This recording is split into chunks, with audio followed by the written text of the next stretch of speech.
Representing tenants is a lot more work. When you represent tenants, your client often has little or no bargaining leverage here. Actually, representing a landlord is the easiest thing in the world. I think it's probably the easiest money you can make as a lawyer in the United States today is to represent commercial landlords. But there is something good about mom and pop landlords too, which is they're much more flexible. A mom and pop landlord, as long as your client is paying the rent every month, the mom and pop landlord is not going to enforce the lease 1,000%. They'll let your client get away with some stuff. Welcome and thank you for joining us for another Justia webinar. My name is Nina and I'll be the moderator for today. Now, to kick things off, I want to go ahead and introduce our speaker, Cliff Enico. Cliff Enico is a leading expert on legal and tax issues for entrepreneurs, known for hosting Money Hunt on PBS and writing the syndicated column, Succeeding in Your Business. He is also the author of multiple books on entrepreneurship, crowdfunding, and small business law, as well as other legal treatises for Thomson West. With a 45-year legal career, he has represented over 15,000 small businesses and previously worked at top New York City law firms before establishing his own practice in Fairfield, Connecticut. He is a Dartmouth and Vanderbilt law graduate and an active speaker, YouTube host, and contributor to Entrepreneur and other business publications. The webinar that you're about to watch is the first part of 2 and will be approximately 1 hour. Once that is complete, Cliff will be taking questions from the audience, so you can feel free to submit those by clicking the Q&A button at the bottom of your screen and submitting them there. Without further ado, here is Cliff to discuss location, representing tenants in commercial lease negotiations, part 1. Hey, everybody, and thank you for taking some time out from your busy day, to attend today's program. This is a program that's primarily about, it's a real estate law program, but it's really something that every attorney really needs to know something about if you are representing a small business or a startup enterprise. I mean, my practice is primarily focused on working with entrepreneurs and small businesses around the country. And inevitably, when you represent these clients, especially if they have any sort of brick and mortar operations, they're not strictly in the cloud, they're entirely digital. Sooner or later, they will ask you to review a lease for a commercial space, and it's something I think that every attorney should know something about. There are different types of commercial leases. Let's talk about this right now. There are 3 types of situations in which you'll find yourself. For smaller businesses, you'll be looking at what we call a retail lease. These are leases of space in shopping centers, strip malls, that kind of thing. The kind of thing you see driving down your commercial strip in your hometown. I'm pleased to say that I represent over 50 small businesses in my hometown, and I can't drive anywhere without seeing at least somebody who's a client of mine. It's a nice feeling, actually. If you're a small town attorney, it's a very rewarding to work with these kinds of businesses. But then there are office leases as well. Let's say your client has a service business. They're a consulting business or something of that nature. They're not going to be renting space in a strip mall. They're going to be, although I know some attorneys that have offices in strip malls, but that's a horse of a different color. But they're going to be looking for leases of office space, which are very different, because you're sharing space with a lot of other tenants. There's common areas and things like that.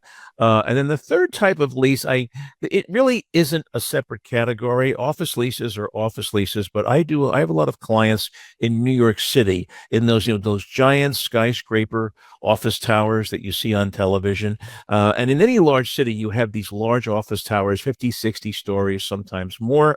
And in a lot of cases, you've got tenants who are subleasing spaces, and it can get really crazy.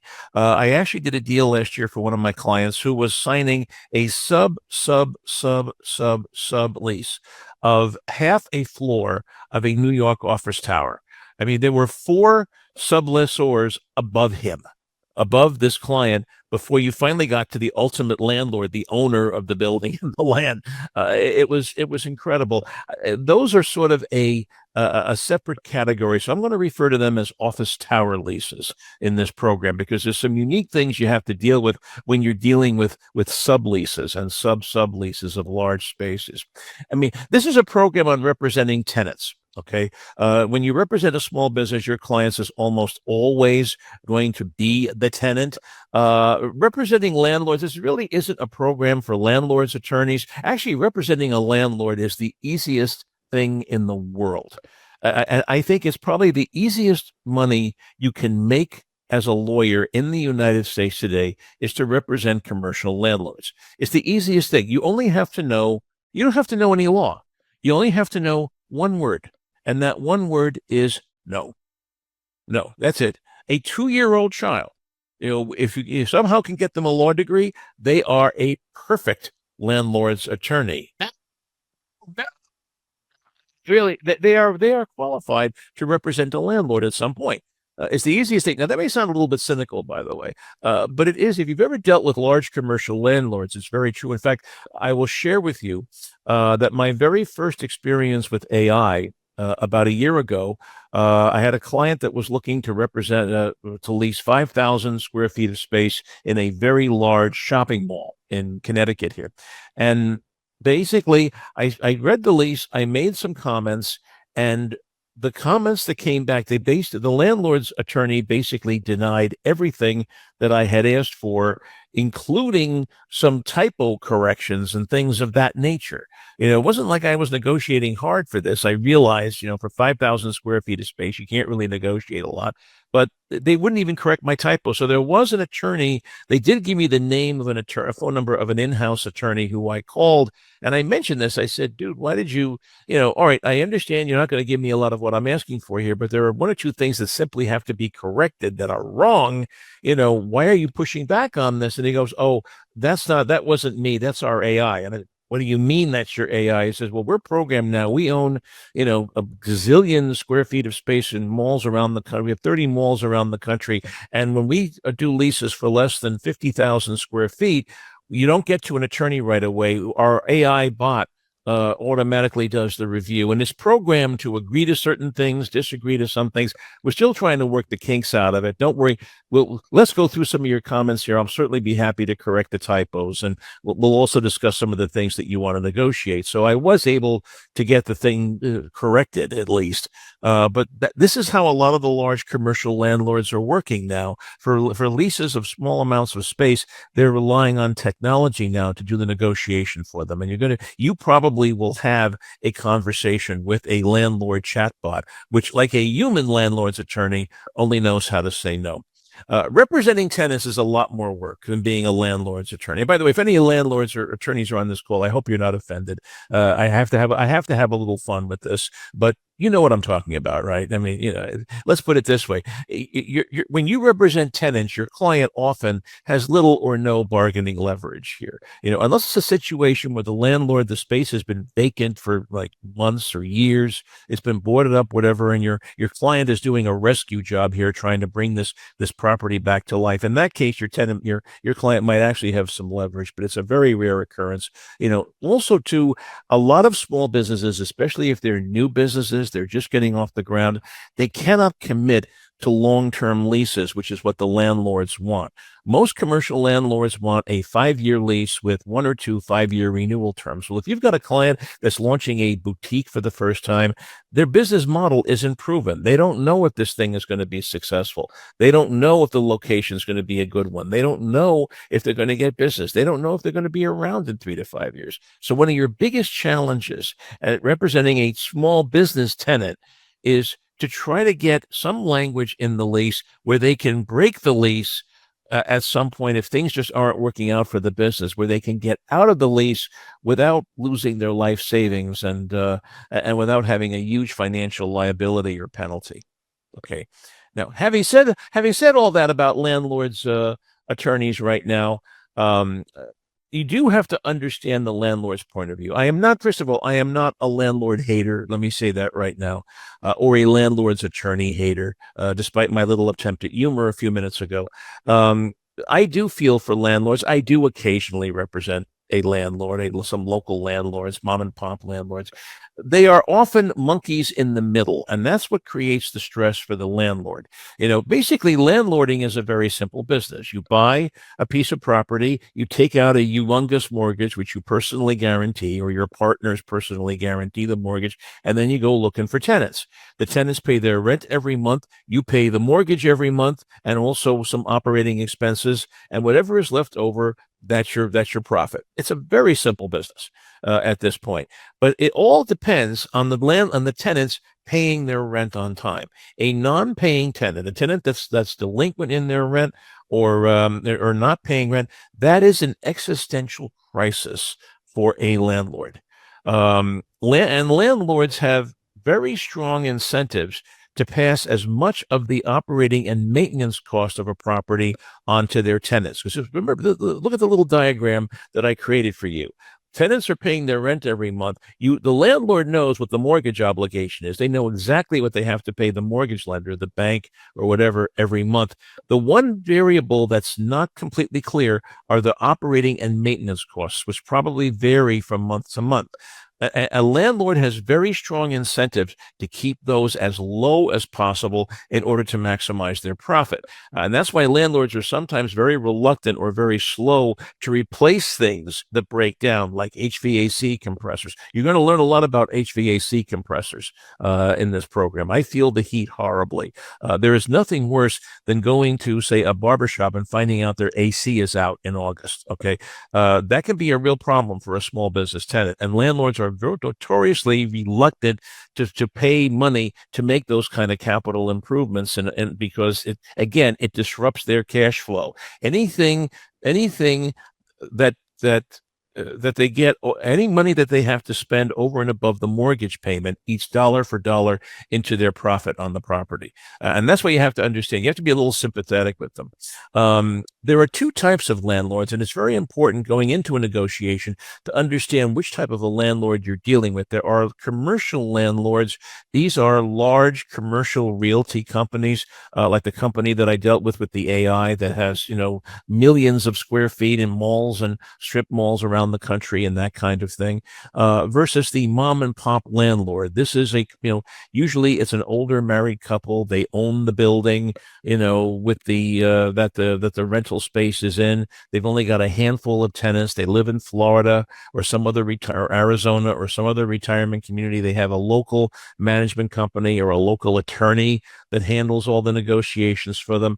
And there's good news and bad news about both. When you're dealing with a large commercial landlord, you know that they are competent. Number one, they obviously do this for a living. This is their business. You also know that any decisions that they make will be based on economic and business terms. They do not get emotion. Emotions don't enter into the play with a large commercial landlord. Mom and pop landlords, on the other hand, can be very emotional. I have had situations where a client of mine was buying a business. They had to assume the existing lease, and the landlord just didn't like the buyer and didn't want to have them assume the lease.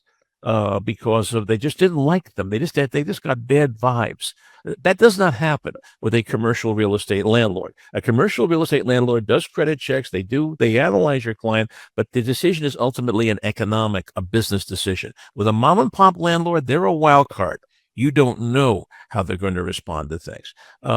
So the trade-off here, but there is something good about mom and pop landlords too, which is they're much more flexible. A mom and pop landlord, as long as your client is paying the rent every month, the mom and pop landlord is not going to enforce the lease 1,000%. They'll let your client get away with some stuff. As long as the rent is coming in, as long as they can pay their mortgage every month and make a return on their investment so they can eat dinner and pay their country club dues, they're good. They're fine with that. A commercial landlord, however, is much more likely to be a stickler on the details. And if your client is so much as one day late doing something, you're going to get a notice. via email. So the trade-off between these two things is flexibility versus eccentricity. A commercial real estate landlord is much more predictable. They're much more they're much more reliable in terms of what they do. You know where you stand with them a bit better, but they're not going to be as flexible. A mom and pop landlord is going to be a lot more flexible, but they may sometimes do things for reasons other than business and economics, and you have to schmooze them a little bit if you're dealing with a mom and pop landlord.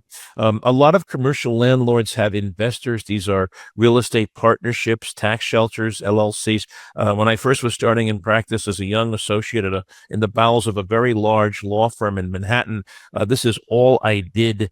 My very first year was create these real estate partnerships. A lot of doctors and dentists invest in these things. They used to be limited partnerships. Now they're LLCs. So you net into situations where you're not really dealing with the owners of the property. Sometimes you're dealing with the management company or the agent that is the general partner or the managing member of the landlord entity. And they cannot always have freedom of action because they have to get approval from their partners. Their job, they have a fiduciary duty to their limited partners, to their LLC members, and they sometimes can't agree to things that another landlord might agree to because they have to watch out to protect their partners, the doctors and dentists that have invested in these things. If you find yourself dealing with a limited partnership or an LLC as a landlord, know that they're not going to be, the landlord's attorney is not going to be as flexible as the attorney for a mom or pop landlord might be.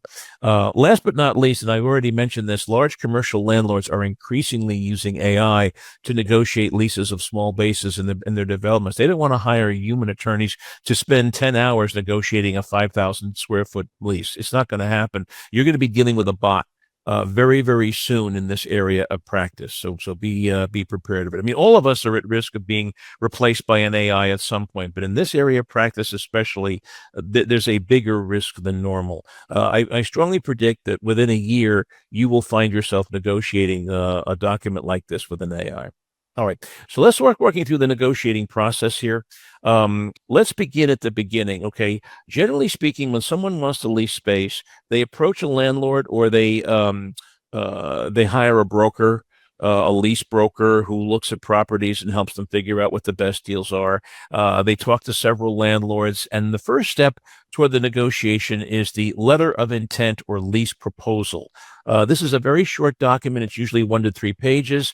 It is a non-binding agreement between the landlord and the tenant as to certain key commercial terms. It doesn't spell out the lease terms in detail, but it covers all the number stuff, all the economic terms of the lease, the rent, the triple net, if it's a triple net lease, the taxes, the insurance, whatever. We'll talk a lot about triple net later on in the program. The security deposit, the personal guarantee, all the key provisions of the lease. It's strongly recommended if your client is leasing a large amount of space. I think you're crazy to start negotiating the lease with the actual lease document. You're much better off getting a letter of intent in place with the landlord, and because that way all the key economic terms have been worked out, and all you have to worry about are the legal language, the standard terms. But it may not be practicable for leases of extremely small space, but it's a good idea to do. And this is the point in the negotiation in which you, the attorney, should be involved. You should be involved at the letter of intent stage. Whenever I hear that a client of mine is looking to lease space, I be sure to send me the letter of intent or the letter of intent that the broker is sending you. Usually the broker, if there is a lease broker, they will do the letter of intent, but make sure you look at it before your client signs it, and make sure that the client is happy with what they're. It's a good opportunity also to get in some of the more detailed lease negotiations. If you can get those resolved at the letter of intent stage, it will save a lot of time when you're actually negotiating the 50-page written document. What is normally included in a lease is the description of the premises, the term of the lease, the renewal periods, the base and additional rent, the security deposit, the lease commencement date, and the rent commencement date. Those are two different things. We'll talk about that in a minute. The insurance that's required. If it's a shopping center lease, I always like to get into the letter of intent, something about the signage, what kind of signage that the landlord will allow, the number of parking spaces, dedicated parking spaces to the tenant's location, the personal guarantee requirements, who's going to be required to personally guarantee, and if your client is buying a franchise business, if they bought a franchise and they're now looking for a space for the franchise location, you need to be aware that every franchise has a document. It's called a franchise addendum or a collateral assignment of lease that they need the landlord to sign before your tenant can move forward with the space. We'll talk a little bit more about this later on. Just keep in the back of your mind for now that if the client is buying a franchise business like a Burger King, a McDonald's, that kind of franchise, the franchise has to be involved. The franchisor has to be involved to some extent in the lease negotiations. Okay, so now you've done the letter of intent, and now you're actually looking at the lease document, or maybe it's the letter of intent too. What we're going to do here is we're going to talk through the main provisions in a commercial lease. I'm going to basically give you sort of a brief overview of the things that I look for and that I do when I negotiate these things. One little disclaimer, and I probably should have made this at the beginning of the program. What we're going to be talking about here, I mean, there are a gazillion ways that you can negotiate a lease. There really are. What we're going to be talking about in this program is this is what I do. Okay, what we're going to do is we're going to go through some of the key provisions of the lease, and I'm going to share with you some of the ways in which I look at these things, some of the things that I look for, and some of the things that I try to negotiate for my clients. You may decide to take an entirely different approach to this, and it's perfectly fine. There is no one right way to do this. I'm just going to share with you, my thoughts as to what, how when I look at a clause, this is the things that run through my mind. These are the things I want to talk to my client about. So in retail leases, shopping center leases, okay, you want to make sure that the lease premises are described very accurately, because most shopping center leases are what we call triple rent leases. The tenant not only pays the base rent every month, the couple of $1,000s a month in base rent, but they also have to pay a share of the landlord's taxes, insurance, and operating expenses. They pay, and if it's a strip mall or a retail shopping mall, the tenant will be required to pay a percentage of the landlord's taxes, insurance, and operating expenses. That's what we call a triple net. Those are the three big things that the tenant has to pay in addition to the base rent. And that percentage, that proration, is based on the total rentable. It is based on a fraction. The numerator of the fraction is the square footage of the premises, and the denominator is the total rentable space in the mall or building. Some landlords like to play games when they calculate that, because they want to maximize the amount of money that the tenant is going to be paying in additional rent, the triple rent. Is the square footage measured from the interior wall to interior wall, or from exterior wall to exterior wall? That can add a few feet to the calculation of the square foot of the premises. Hopefully, if your client has a brain in their head, they have an architect or a contractor working with them that can do a professional measurement of the space and make sure that the landlord's determination of the square footage is accurate. If they don't, you might want to recommend that they get somebody like that involved. Although if it's a really small space, you don't worry about it so much. But if they're renting more than, say, 1,000 square feet, I might suggest that your client get an architect or a contractor involved to make sure that there are no mistakes there. Consider actually adding a map or a diagram as an exhibit to the lease to avoid confusion. If it's a shopping center lease, I very frequently will insist on this. I'll actually have the landlord send me their diagram, their construction diagram from when they built the premises, and actually attach that as an exhibit with a thing. I'll take a magic marker or a Sharpie, and I'll actually outline the space, saying, this is the space my client is getting. So there's absolutely no deterrent. I mean, I haven't had it happen to me yet, but I have heard horror stories of situations where a lawyer has negotiated a lease, and then the client discovers that what they've signed is for a slightly different space than what they were promised. And you want to make sure that doesn't happen. In office leases of office space, you don't have to worry so much about the square footage of the space, but you should specify the unit number or location And if you are leasing a fully furnished office, a lot of my smaller clients do this. They will lease spaces in, there's a company called Regent that owns office buildings around the company where you can rent office space by the month, or a WeWorks type of setting. You want to make sure it's very clear which, if your client is renting a fully furnished office, which furnishings belong to the landlord and which, anything else would automatically belong to the tenant. But make sure you get a list of the furnishings that the landlord considers to be their property, because sometimes there's miscommunication about that. Okay. Still focusing on the description of the property. In many retail leases, there is not only the actual space where the business is going to be conducted, but there are common areas, parking areas, at which the tenants of the property all share. Parking areas, parking structures. I gave you this definition. This came from a lease that I just did recently. It's a pretty comprehensive list of all the things, the common areas that might be included in a typical shopping center lease. So it's a good checklist for things like that. These are the things that all the tenants of the shopping center share in common.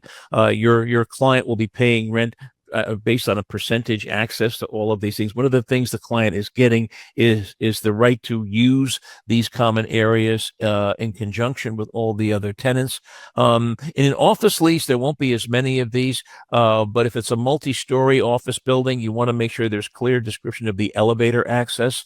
When does your client have elevator access? Are there any restrictions? Some larger buildings have both a public elevator and a freight elevator, and there are very strict rules sometimes about when the tenants can use the freight elevator for things. Also, there is a common lobby, usually with a sign somewhere showing all the tenants in the building. Your client wants to make sure that they're listed on that sign.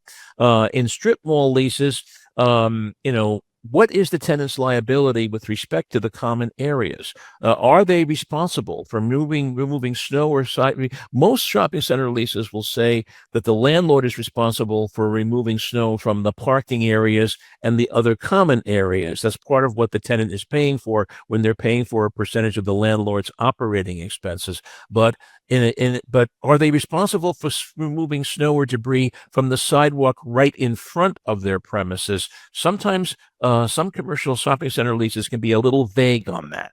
So you want to nail that down. What if any obligation does the tenant have to deal with the common areas, in any way? I mean, I have seen leases where the landlord wants the tenant not only to shovel snow from the sidewalk, but also from the parking spaces that are right in front of the space. You want to make sure there's crystal clarity on that. All right. So now what we're doing here is we're going through some of the basic terms that you negotiate in a letter of intent or in an actual lease document. Okay. Let's talk about the commencement date. There are two key commencement dates in a commercial lease. There's the lease commencement date and there's the rent commencement date, and they're different.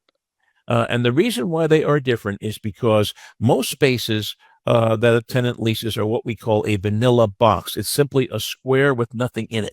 There might be a few ducts, there might be a few electrical plugs, but maybe a couple of cords hanging down from the ceiling for light fixtures, but there's no furnishings involved. That is something the tenant has to do. What the tenant has to do is to build out the space. They have to paint it, they have to format it, they have to install their fixtures, and they have to in their inventory, and they have to get ready for their grand opening. And that doesn't happen in a day. It usually takes between 30 and 90 days for a tenant to build out a space.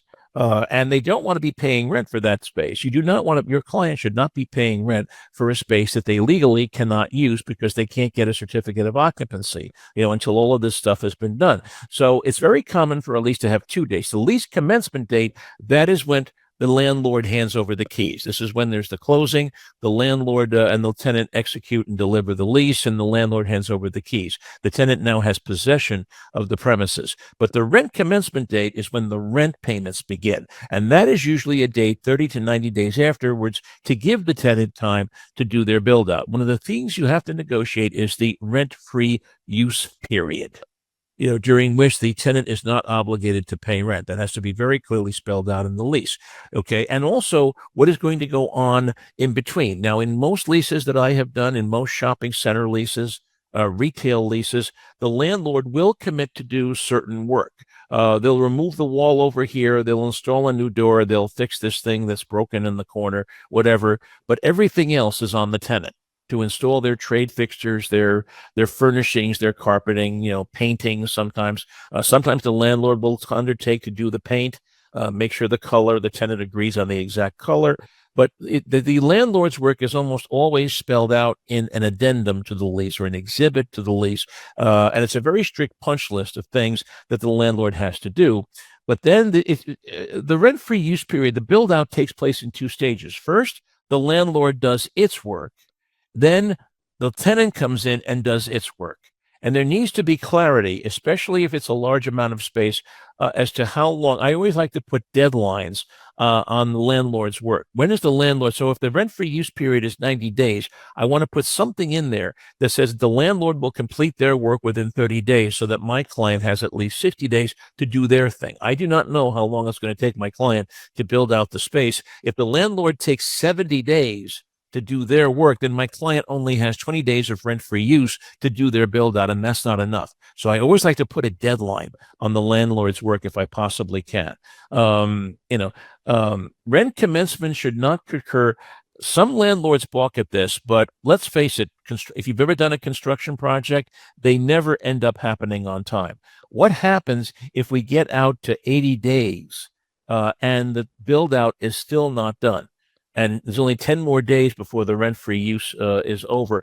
I always like to put a clause in the lease that says that the rent-free use period will continue until the tenant gets a certificate of occupancy for the premises. Once the tenant gets a certificate of occupancy, they can open the next day. I always like to try to get a little bit of an extension there in case the landlord does take too much time doing their work, or the tenant encounters a problem getting a permit or something like that.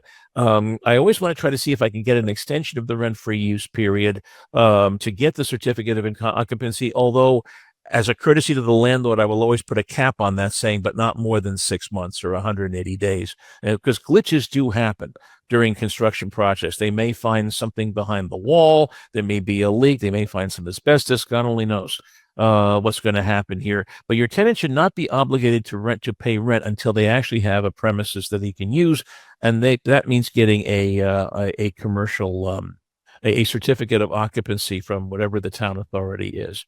Okay. Nail down the landlord's work, try to make it as precisely as possible. Will there be a rent-free use period? I always try to get this from my clients if any build out is going to be done. Will there be a tenant improvement allowance? Now, this is a situation in which the landlord is not going to be doing any of the work. All the build out is going to be done by the tenant.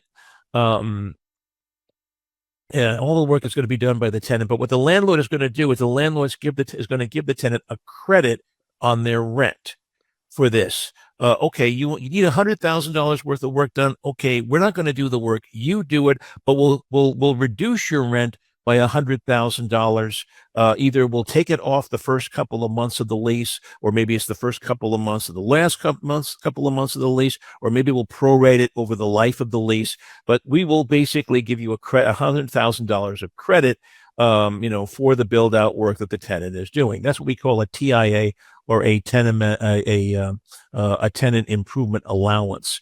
If there is a TIA clause in the lease, make sure that it's very, very precise as to when the credit applies. How is it going to be applied over the life of the term? I have seen leases where the landlord just gives the tenant $100,000 up front and says, "Here, go have fun." Okay, in which case that's great. Make sure that it's perfectly clear, but more likely it's prorated over the term of the lease. And if it is, does the landlord have the right to recoup it if the lease is terminated early? So let's say, for example, your tenant leases the space, 3 years, I'd go down the road, the business is not happening. It's bleeding money. The owners are putting second, third mortgages on their houses to keep the thing on life support. They got to get out of this lease, no matter what it takes. If that's the case, the tenant, if they're gracious, will let the tenant out, but they're going to want to recoupment of the portion of the TIA that they spent. That is something that the landlord will ask for and be prepared, for that. Okay, I'm getting a lot of questions here about zoning and stuff like that. I'm going to not answer them right now because we are going to cover this later in the program. I believe this is a 2-hour program that we have today, so we do have a lot of time for Q&A, and I will try to answer as many of these questions as possible. We're not going to talk a lot about zoning. The important thing is to make sure that the property is properly zoned before your client signs the lease. That is the bottom line when it comes to zoning, but we'll talk more about that a bit later. Okay. So there we go. Now, the next big thing is the lease term, the term of the lease. If you're actually looking at the lease document, this is usually the second or third term into the lease, or if it's in a letter of intent, it'll probably be the very first thing that is covered. The lease term has a start date and an end date. For example, July 1, 2025 to June 30th, 2030, typical 5-year term.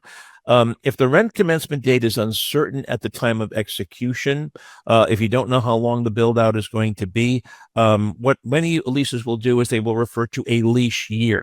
Something that you can do, by the way, and it's a very good idea, is to get either a certificate of completion or a certificate of commencement. Now, we'll deal with each of these. So, for example, a lease could simply say, there'll be a rent-free use period until such time as that tenant will at that time sign a document saying the build-out is complete, rent will commence on thus and such a date. Okay, and if you do that, that gives the client the flexibility that they need. And I see.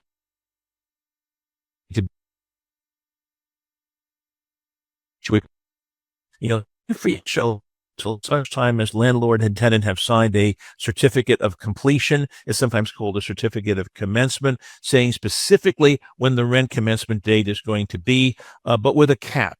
As a courtesy to the landlord, we have to put a deadline on this, or else the landlord is waiting an indefinite amount of time for the rent to start commencing. And again, they're in an existential situation. They have to pay that mortgage every month. They do not want the tenant to have the right to extend that obligation indefinitely. They're going to want to put a cap on it, which is usually 90, 120, or 180 days out. But until that time, until the certificate of completion is signed, the rent-free use period continues.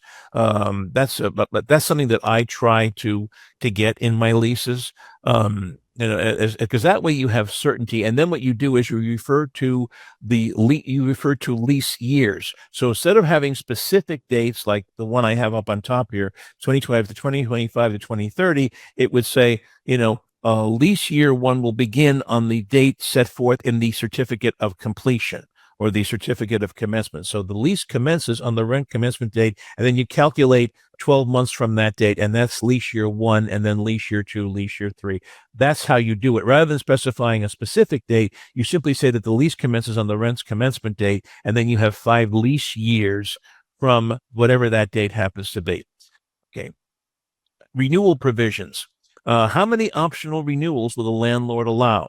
Obviously I try to get as much time from my clients as possible in the New York metropolitan area where I operate.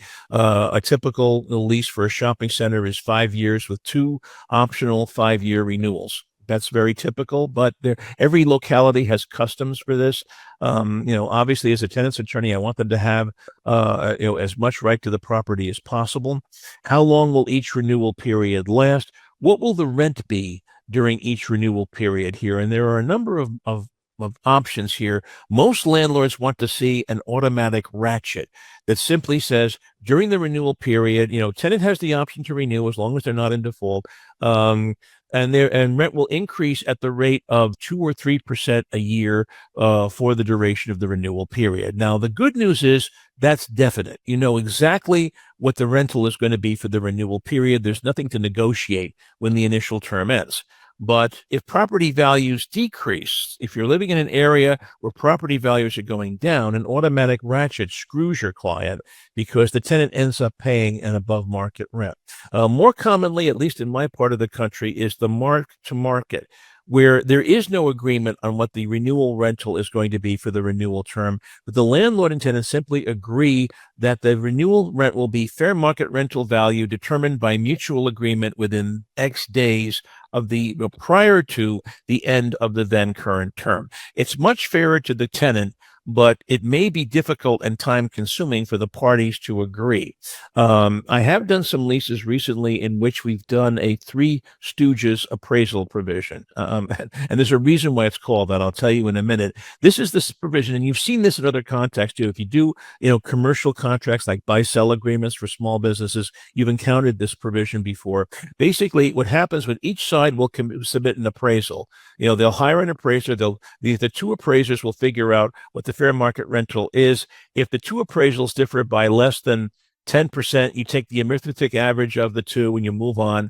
If the two appraisals differ by more than 10%, the two appraisers pick a third appraiser who determines the fair market rental value. This is probably the fairest way to handle a mark-to-market renewal rental provision. The only problem with it, there's a reason why we call it a Three Stooges appraisal provision, because if you've ever done one of these for a client, it's like being an extra in a Three Stooges short.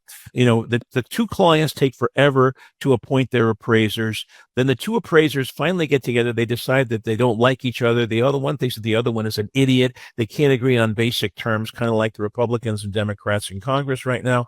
They submit appraisals that are all over the place, and of course they can't agree on the time of day, so they're not about to agree on the third appraiser who's going to mediate and get this thing done. The Three Stooges appraisal provisions, you have to make sure to put, if you're doing one of these, you have to make sure you put very specific deadlines for each thing to happen. Otherwise, then the lease just doesn't renew. Okay, that's unfortunately, if you do a mark-to-market provision and you can't reach agreement on the renewal rental within a fairly short period of time, then the lease simply has to terminate. There's really no other option for that. Okay, now let's talk about rent terms. Base rent. There are three types of rent that I normally see in commercial leases. The base rent, which is in every lease, that's the fixed amount. They sometimes call it fixed rent that the tenant has to pay each month. I always like to spell it out in chart form, even with an exhibit, to show that the tenant has a piece of paper somewhere that says exactly what is due each month during the initial term of the lease, so that they don't have to think about it. They just look at the chart, and that's exactly how much they owe.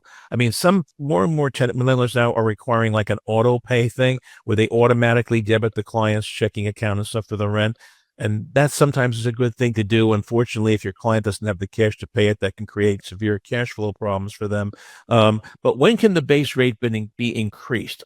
Generally, when you buy a lease, the lease should be fixed for the initial lease term, although it can be increased from year to year. So, for example, it's very common to say that the lease begins at $1,000 a month, but each year it will escalate 2% a year.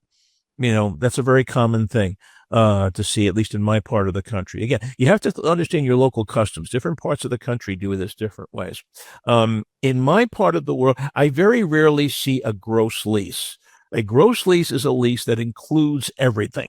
In residential leases, they're more common, but in commercial leases, they're not common at all, where the rent includes everything.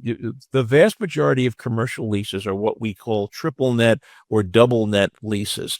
In addition to paying the base rent, the fixed rent, the tenant pays a percentage of property taxes, common area charges, and the landlord's insurance provisions. Those are the holy trinity. That's why we call it a triple net lease. It's very important to know what those amounts are.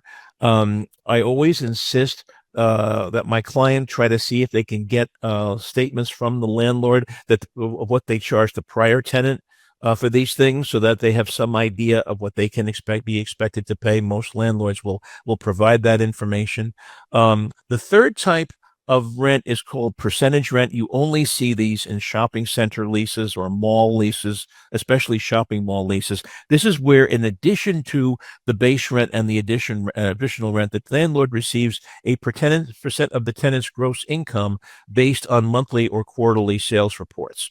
And if there is percentage rent, the landlord will want the right to review the clients and books and records at least once a year to confirm that they're being paid the proper amount of money. I personally don't like percentage rents, but in some shopping mall leases, they are unavoidable. Unfortunately, this is where the landlord wants to share in the tenant's success, and this is how they do it.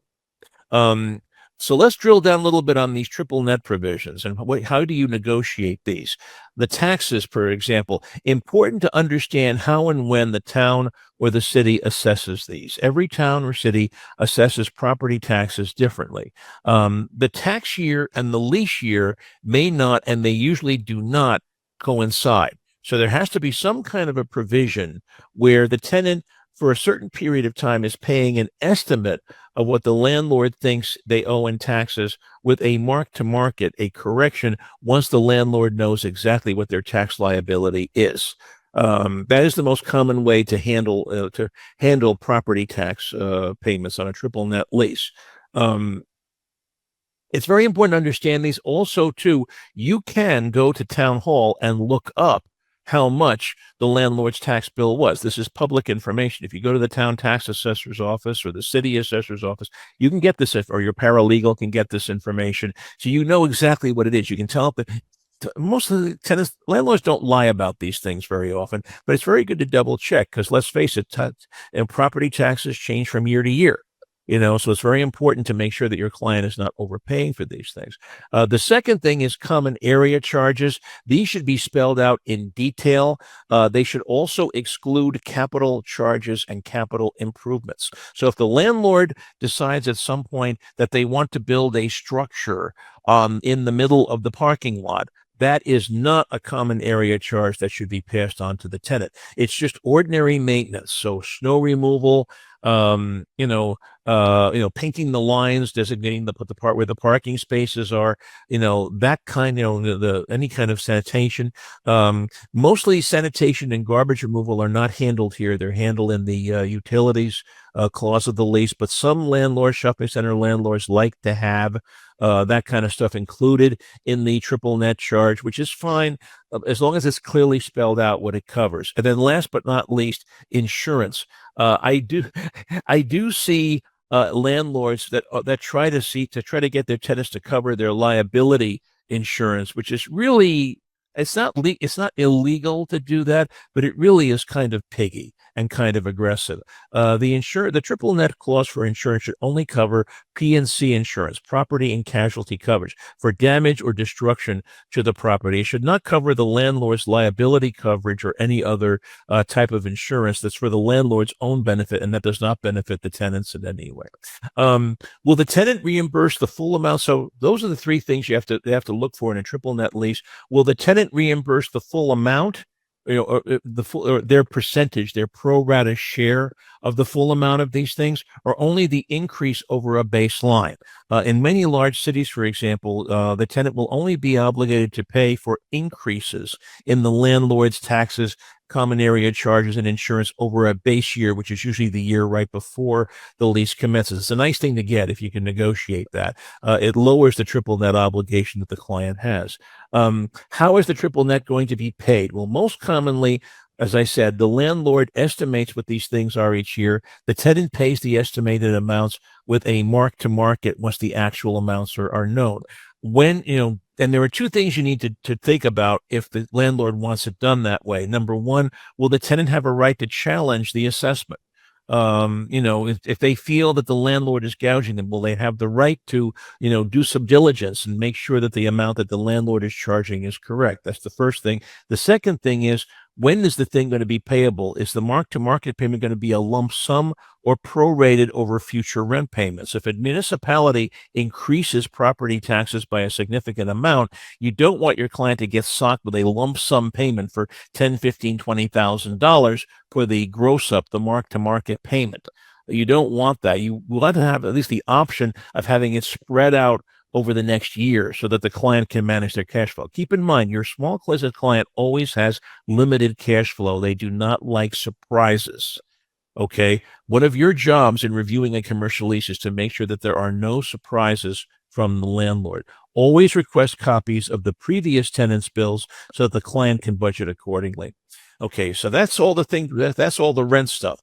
Now let's talk about security deposit. Usually it's 1, 2, or 3 months base rent. It is almost always payable on the lease commencement date, not the rent commencement date. The landlord wants that up front in case the tenant's contractor is an idiot and trashes the property, and the landlord has to repair the damage. They always want it there. It's usually it is an amount of money that the landlord holds for the tenant, and it's reimbursed after the lease expires. Make sure that the security deposit clause is clear on the number of days. I want to see a deadline here. I usually have 30 days. I usually put in 30 days.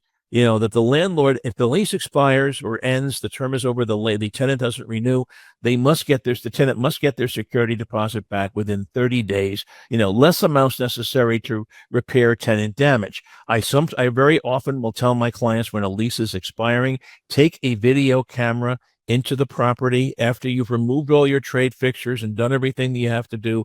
Take a video camera and walk around the property and take pictures of exactly what it looked like on the last day of the lease term. So if the landlord says, well, you did this, you beat this up, there's holes in the wall, there's this, there's that, the other thing, you have evidence to show that there wasn't any damage to the premises, that you left the premises in what they call broom clean condition, which is what most leases require. You should not have to pay interest on a security. Landlords will not ever pay interest on a security deposit. I have never seen a landlord do that. I frankly suspect that in many cases, the landlord does not keep the security deposit in a dedicated account. They basically use it they blow it at the track, or they put it in a general operating fund. It's not in a segregated bank account. The most important thing here is that if the landlord sells the property, if the property changes hands, if the landlord sells the property to somebody else, make sure there's a clause in the security deposit provision that says that the buyer must assume the landlord's responsibility to reimburse the security deposit when the lease terminates.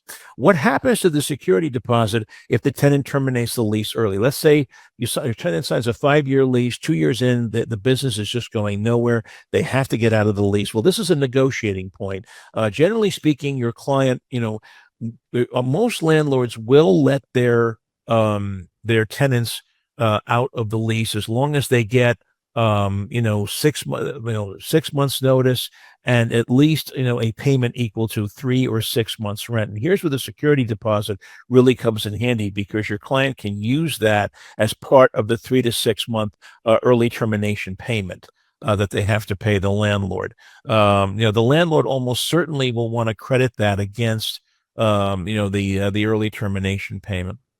Okay, the utilities clause of the lease. Okay.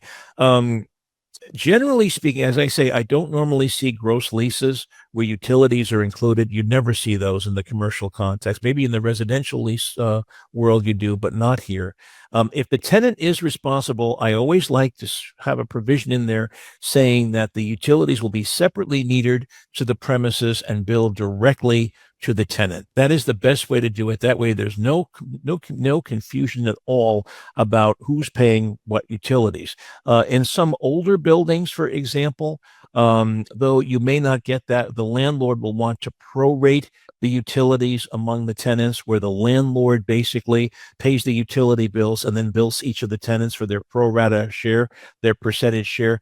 That may be acceptable as long as it doesn't unreasonably be burden the tenant's business. So, for example, water usage. If your client is operating an office, say an insurance office, and there's a Chinese restaurant next door, well, the Chinese restaurant is going to use a ton more water than that insurance that an insurance office is going to use. So it is really unfair for the landlord to prorate the water usage in a situation like this, because the insurance office is going to end up paying up a significant percentage of the Chinese restaurant's water bill, and that you don't want. Look out for whenever a landlord wants to prorate the utilities, look at some of the other tenants and who they are and ask, is it really fair to do this? If you've got a tenant, for example, that's using, I have a client that leases space in a shopping mall where she does a lot of work with lasers. She does like customized tchotchkes for people. And she's got laser things that are going, every all hours of the day and night and stuff like that. Her electric usage is a lot more than a lot of the other tenants in the building. So in that situation, you don't want to have a proration of lease. It's always best to have the utilities separately metered to the premises. So that way each tenant gets their own bill and they only pay for what they actually use. Garbage removal, use of exterminators. Sometimes in office tower leases, the landlord will want a payment for security service, which of course benefits 24/7 security service, which of course benefits all of the tenants in the building. Let's talk about HVAC. I am a bug about HVAC. HVAC is one of my hot buttons. I feel the heat horribly. There is nothing worse than having a service business where the HC goes out in the middle of the summer and it's 98 degrees outside. Okay, here is the things you need to negotiate when it comes to HVAC. First of all, the landlord should represent that the HVAC is in working order on the lease commencement date. That's number one. Number two, you want to know, does each space have its own compressor? In more modern shopping centers, they do it this way.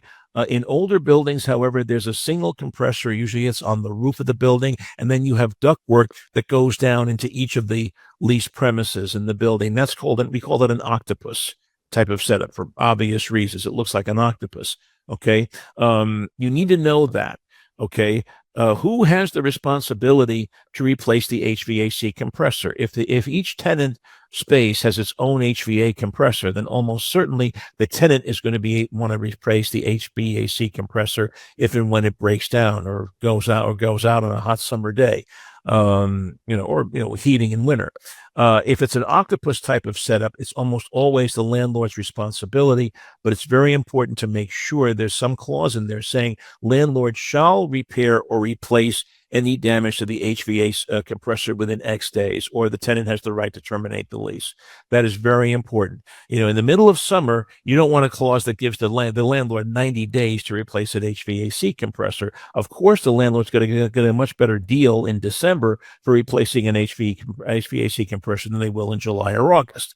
So, they're going to want to delay that a little bit. And meanwhile, your business is suffering because no one wants to suffer in an overheated space. Generally, compressors last about 20 years, plus or minus. So if there's some question, if there's an older compressor involved, you may want to have your tenant inspect the HVAC system, hire somebody to inspect the HVAC system and see basically how much useful life it has before they sign the lease. That's always a good thing to do. And not just with HVAC too. It's always a good idea to have a contractor kick the tires and see what kind of other problems the building may have that may cause operational problems. Remember, landlords have a very strong incentive to minimize operating expenses because it eats into their cash flow in a very big way.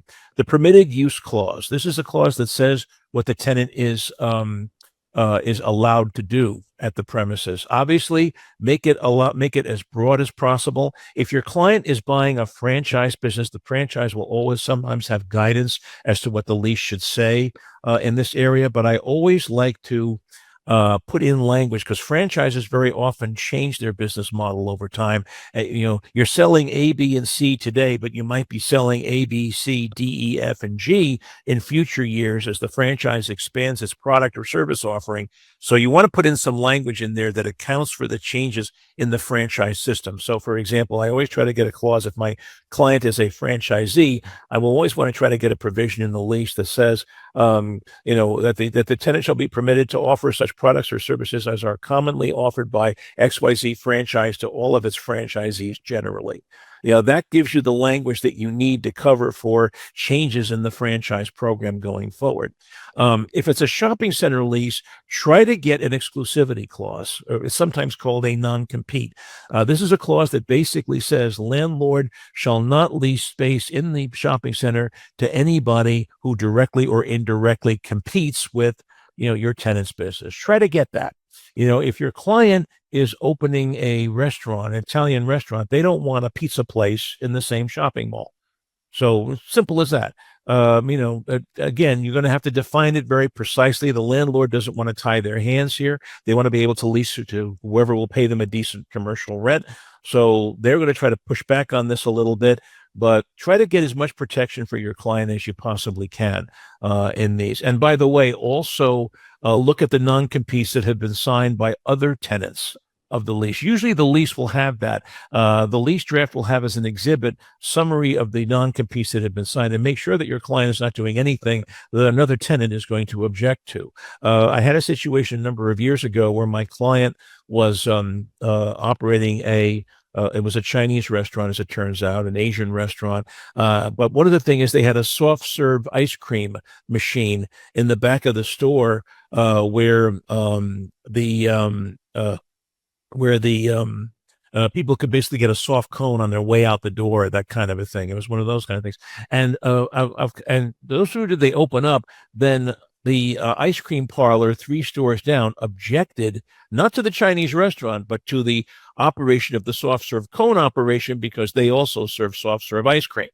Okay. That's where you start getting into language like, well, is it a material part of the restaurant's business or something like that? There's language you can put in, if you're a landlord's attorney, you're going to want language in there saying that, as long as what you do does not materially impact another, client, but watch out for that language. Again, you don't want another tenant in the building, in the shopping center, that's doing the exact same thing, the same core businesses that the tenant is doing.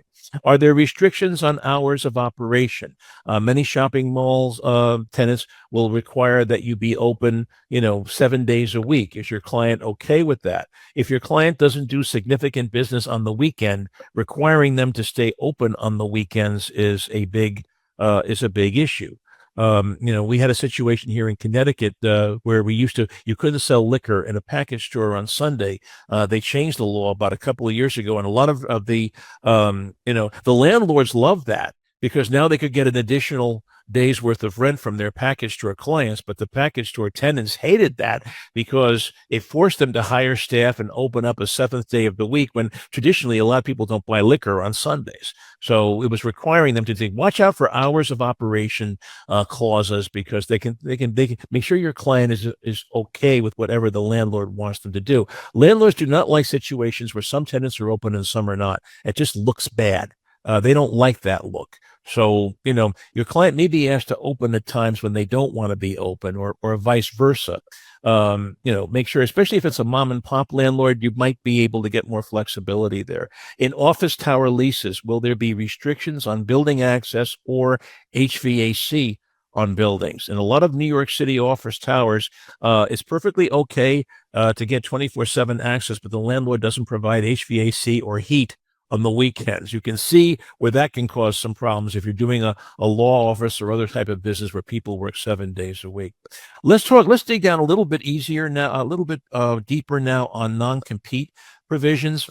You should always review the non-competes that the landlord has granted to other tenants to make sure there is no conflict. And here's my example. If a client is an ice cream parlor, is the restaurant next door allowed to have a soft serve machine, which technically might compete with some of the ice cream parlor's products or services? If you're doing a restaurant and there are other restaurants in the shopping center, you might want to look at all their menus and see, is there any significant overlap here? Do we have too many people here doing fried chicken? Sometimes that can happen. We all are creatures of habit when it comes to things like pizza and things like that. We all tend to go to the same places over and over again. If a new place opens up, we want to see something different going on there. Does your client plan on adding new products or services that would breach an existing non-compete? You can't just look at what your client is doing today, but what are their plans for expansion? Do they plan to offer additional menu items or something that might cause a problem for another tenant? Landlords do not like to get involved in disputes between tenants. They back off. They don't want to pay the legal fees, so they try to draft their non-competes in such a way that they are not responsible for doing anything. So it's your duty to make sure that there's no problem with non-competes. And of course, you should try to get one for your client too. If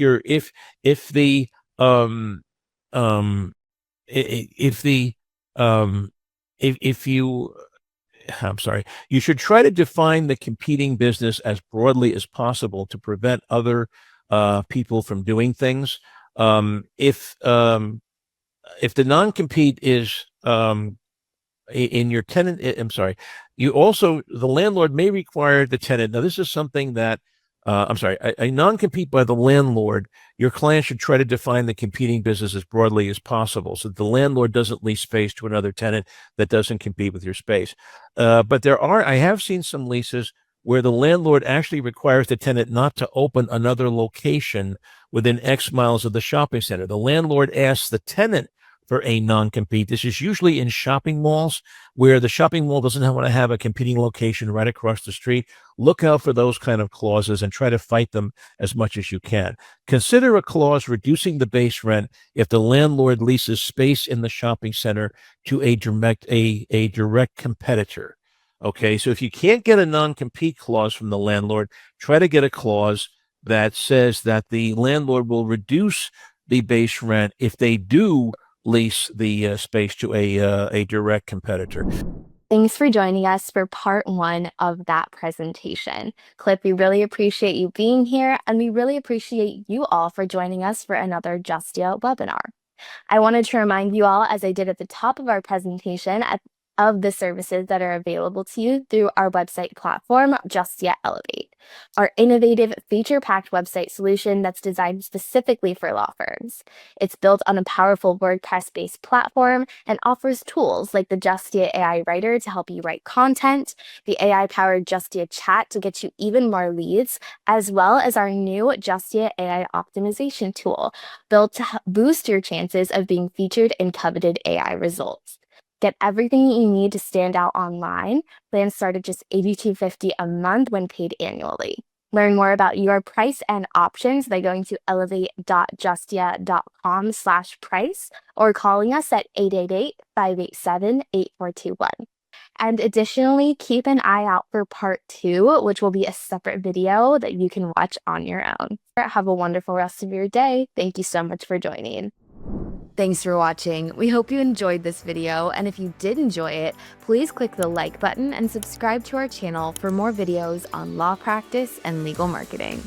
See you in our next video.